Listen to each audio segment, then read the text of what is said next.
मी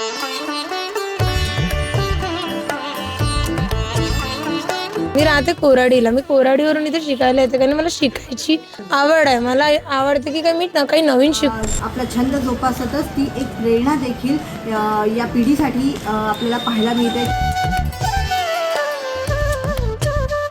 मी आलेली आहे नागपूरच्या चितारोळीमध्ये. आपण बघतो आहे की अवघ्या काही दिवसांवर जे आहे गणपती उत्सव जो आहे तो येऊन ठेपलेला आहे आणि नागपूरच्या ऐतिहासिक चितारोळीमध्ये गणपती बनवण्याची लगबग जी आहे ती सुरू आहे.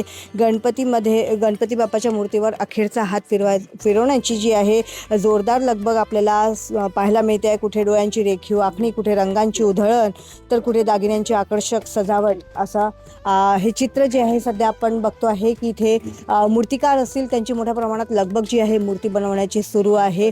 आणि यावेळेस नेमका कुठला ट्रेंड आहे, म्हणजे दरवर्षी आपण बघतो की काही ना काही नवीन जे आहे याच्यामध्ये येत असतं. नवीन मूर्तींची मागणी जी आहे ती होत असते आणि अशाच मूर्त्या बनवण्यासाठी जे आहे मूर्तिकार जे आहे दरवर्षी सज्ज असतात. पण आज आपण एका अशा मूर्तिकारला भेटणार आहोत जी मुलगी जिला कुठलीही पार्श्वभूमी नाही आहे मूर्ती बनवण्याची, किंवा तिच्या घरामध्ये कुणीही गणपतीची मूर्ती असेल किंवा कुठल्याही मूर्ती असतील ते बनवत नाही. आणि अशाच मुलीशी म्हणजेच ऋतुम देशमुख हिच्याशी आपण बातचीत करणार आहोत. आणि त्यांची स्पेशालिटी अशी आहे ती जिथे मूर्त्या बनवायला जाते तिथे फक्त मातीच्याच मूर्त्या बनवल्या जातात. तर चला तर भेटूया तिच्याशी आणि जाणून घेऊया नेमकं मूर्ती बनवण्याची आवड तिला केव्हापासून झाली, बाप्पांच्या ती मूर्ती बनवते आहे, कशा प्रकारच्या मूर्ती ती बनवते. चला तर मग. तर ही आहे ऋतुम देशमुख आणि ती बनवते आहे मातीची मूर्ती गणपती बाप्पांची. आपण तिच्याकडनं जाणून घेणार आहोत. काय सांगशील ऋतुम, तू गणपती बनवते आहे परंतु तुझ्या घरी कोणी गणपतीची मूर्ती किंवा मूर्तीच बनवत नाही, पण तुला ही आवड कशी झाली? मला पहिलेपासून आवड होती, पण कसं आहे करणार कोणी नव्हतं. आम्हाला शिकायची आवड होती पण तिकडून येणार, मी तिथून येते ते खूप लांब आहे. मी राहते कोराडीला. मी कोराडीवरून इथे शिकायला येते कारण मला शिकायची आवड आहे. मला आवडते की मी काही नवीन त्यासाठी मी इकडे शिकायला येते. आणि मग मला दादांनी, हे दादा सुजय दादा तर तिकडेच केलं, त्यांनी मला शिकवायचं. मी म्हटलं मला शिकायचं करत, त्यांनी मला ना पैसे घेताना काही मला त्यांनी शिकायला सुरुवात करवली. त्यांनी मला सांगितलं गणपती कसा बनवतो, कशी स्ट्रक्चर त्याच्या हळूहळू कसं उभा करायला लागतात. किती आपण म्हणतो पीओपीची मूर्ती तर तुरंत तयार होऊन जाते, पण त्यांच्या येणी मातींचे नुकसान होऊन राहिलं ना. जे मातीची एवढं मेहनत करून मूर्ती बनवतात त्यांचं नुकसान होतं. त्यामुळे माझं म्हणणं आहे की तुम्ही पीओपीची न घेता पूर्ण विचारपूस करा, मग तुम्ही मूर्ती घ्या. तुम्ही मूर्ती घेऊन घेता नंतर सांगता की होय, त्यांना थोडी माहीत राहते की पीओपीची मूर्ती आहे कारण त्यात मी मातीची चांगलं मी पण देतात, पण त्यांना नाही माहीत ना.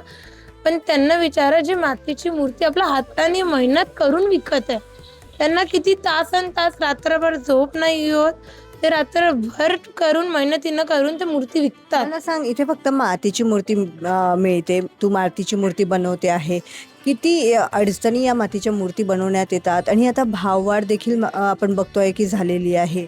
याच्यात भाववाढ तर झालेली आहे, पण मेन आहे याला मातीला विकत घेणं, मग त्याला छानून त्याला मग गाळणं, पाणीमध्ये टाकणं, त्याला मुरून मग ते टाईट करणं, कडक करणं, त्याच्यानंतर तो स्ट्रक्चर रेडी होतो. त्यामध्ये एवढी मेहनत आहे. ॲटलीस्ट 3 ते 4 दिवस याला बनायला लागतं. त्याच्यानंतर त्याला मग हलकं वाढलं की मग त्याला शेप द्यायला लागतं, प्रॉपर शेप देऊन त्याला फिनिशिंग सोबत मग पेंटिंगला या दिवस करायला कधी पण 1 आठवडा लागतच. मला सांग, आतापर्यंत किती मूर्त्या बनवलेल्या आहेत? आपण भरपूर मूर्त्या इथे बघतो आहे. मी आतापर्यंत इथे भरपूर मूर्त्या बनवलेल्या आहेत. माझ्यासोबत माझ्या दादांनी मदत केली ताकी तू अजून चांगल्या मूर्त्या बनव, ताकी समोरच्यांना म्हणजे लोक पीओपीची न घेता मातीची मूर्ती घेऊन ये. माझं हेच म्हणणं आहे की तुम्ही पीओपीची न घेता पहिले पूर्ण विचारपूस करा ना, आणि घ्यायचं आहे तर मातीची मूर्ती येऊन घ्या. आमच्या इथे केशव सुजय सूर्यवंशी नाव आहे दुकानाचं. 1 मिनिट, मला हे सांग की आता ज्याप्रमाणे आपण बघतो की तू ज्या वयाची आहे, आता तू कॉलेजमध्ये आहे, तुझं एज्युकेशन देखील सुरू आहे, तू बॅडमिंटनची कोच देखील आहे आणि तू मेन म्हणजे तू जेनझी आहे, मग अशात मला सांग की आपण आत्ता युवा वर्ग जो आहे मोठ्या प्रमाणावर मोबाईलमध्ये असेल किंवा आणखीन काही गोष्टींमध्ये आपण व्यस्त पाहतो. तर अशा वेळी आपण डिजिटली जे जेनझी डिजिटल प्लॅटफॉर्मवर जास्त अवेलेबल असतात, तू कशी काय या म्हणजे गणपती मूर्ती बनवण्याकडे वळली किंवा काय सांगशील?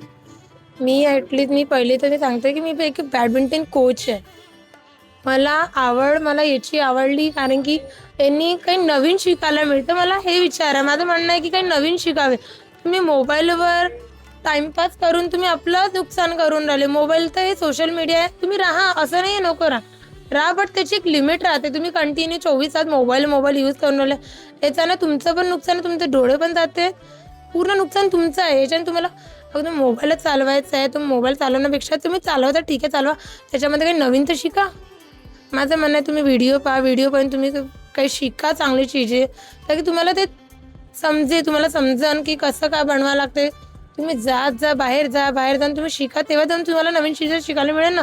तुम्ही रात्रदिवस फक्त मोबाईलच चालवत राहा, त्यानं तुमचंच नुकसान आहे, त्यात काही फायदा नाही तुमचा. नक्कीच. तर आपण बघतो आहे की मी सध्या ज्या दुकानामध्ये आहे तिथे फक्त आणि फक्त मातीच्या मूर्ती बनवल्या जातात. तर आपण बघितलं की ऋतुम देशमुख ही जी जेनझी मुलगी आहे, तिला कुठलीही पार्श्वभूमी नाही आहे, हिच्या घरी कुणीही मूर्तिकार नाही आहे, परंतु तिची आवड असल्यामुळे ती तिचा छंद जपते आहे.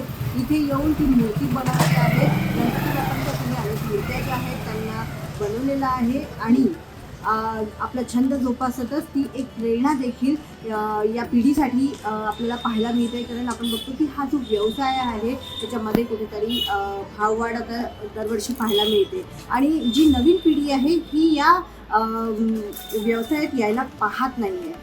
कारण याच्यामध्ये इन्कम असेल किंवा अन्य काही गोष्टी असतील, त्या सगळ्या गोष्टींमुळे नवीन पिढी जी आहे ती या व्यवसायात येत नाही आहे. परंतु ऋतुमसारख्या मुली कुठेतरी या नवीन पिढीसाठी एक प्रेरणादायी ठरतील असं नक्कीच आपण म्हणू शकतो. क्षितिजा देशमुख, लोकमत.com, नागपूर.